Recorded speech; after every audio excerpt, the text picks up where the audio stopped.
రాజకీయంగా కక్ష సాధించాలనే ఉద్దేశం మాకు లేదని ఐటీ పరిశ్రమల శాఖ మంత్రి దుద్దిల శ్రీధర్ బాబు అన్నారు. వారు ప్రతి సందర్భంలో కమిషన్నే కాంగ్రెస్ పార్టీ కమిషన్ అంటూ అన్నారు. మీరు ఈ రోజుకు సంబంధించి మీ సీనియర్ కౌన్సిల్ గా ఉన్న హరీన్ రావుల్ గారు మీరు హైర్ చేస్తూ ఉంటారు. అతను ఎవరు? ఏఐసిసికి సంబంధించిన సీనియర్ సభ్యుడు అధ్యక్ష. సీనియర్ కౌన్సిల్ గా వాద్యాలు తీసుకొని మీరు కౌన్సిల్ ని కూడా ఏర్పాటు చేసుకుంటూ ఉంటారు అధ్యక్ష. దట్ లీగల్ ప్రొఫెషన్ అది.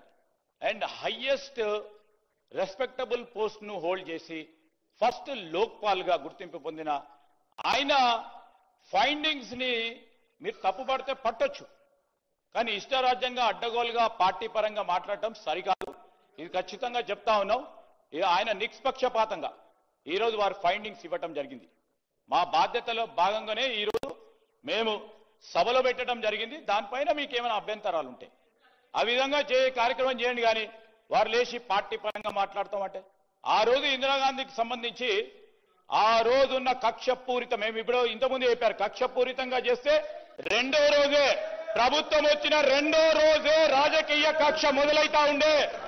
రాజకీయ కక్ష కాకుండా ప్రజాస్వామికంగా ముందుకు పోవాలని, పారదర్శకంగా ఉండాలనే ఉద్దేశంతోనే మేము ఒకసారి విజిలెన్స్ కమిషన్ దాంట్లో పాటు ఈరోజు మరి ఎంక్వైరీకి సంబంధించిన కమిషన్ ఆఫ్ ఎంక్వైరీ యాక్ట్ ప్రకారం ఎంక్వైరీ వేయటం జరిగింది అధ్యక్ష. ఎవరి పరంగా రాజకీయంగా మేము పూర్తి స్థాయిలో కక్ష సాధించాలనే ఉద్దేశంలో లేము.